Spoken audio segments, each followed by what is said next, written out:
ایک بار قبیلے اشعر کی کچھ لوگ ہجرت کر کے مدینہ طیبہ پہنچے۔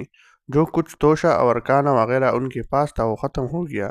انہوں نے سوچا کیا جائے، چنانچہ انہوں نے اپنے ایک آدمی کو حضور صلی اللہ علیہ وسلم کی خدمت میں اس غرض سے بھیجا کہ آپ صلی اللہ علیہ وسلم ان کے کانے وغیرہ کا کچھ انتظام فرما دے۔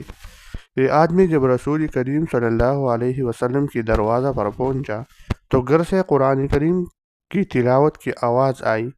آپ صلی اللہ علیہ وسلم یہ آیت تلاوت فرما رہے تھے، وَمَا مِن دَابَّةٍ فِي الْأَرْضِ إِلَّا عَلَى اللَّهِ رِزْقُهَا۔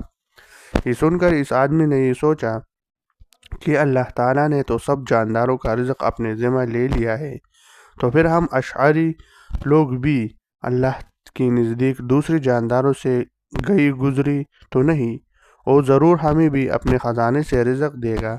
یہ خیال کر کے وہیں سے وہ شخص واپس ہو گیا اور ان حضرت صلی اللہ علیہ وسلم کو اپنا حال نہ سنایا۔ واپس جا کر اپنے ساتھیوں سے کہا کہ خوش ہو جائے، تمہارے لیے اللہ تعالیٰ کی مدد آ رہی ہے۔ اس کے اشعری ساتھی اس کا مطلب یہ سمجھے کہ ان کے قاصد نے حسب قرارداد رسول کریم صلی اللہ علیہ وسلم سے اپنی حاجت کا ذکر کیا ہے اور آپ نے انتظام کرنے کا وعدہ فرما لیا ہے۔ یہ سمجھ کر مطمئن ہو کر بیٹھ گئی۔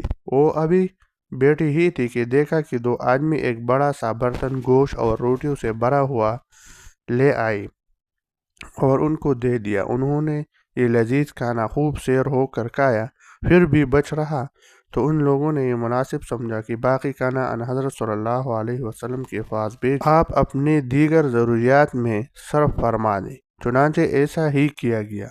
اس کے بعد یہ سب لوگ رسول کریم صلی اللہ علیہ وسلم کی خدمت میں حاضر ہوئے اور عرض کرنے لگے، یا اللہ کے رسول صلی اللہ علیہ وسلم، آپ کا بھیجا ہوا کھانا بہت زیادہ اور بہت خوش ذائقہ و لذیذ تھا۔ آپ نے فرمایا کہ میں نے تو کوئی کھانا نہیں بھیجا۔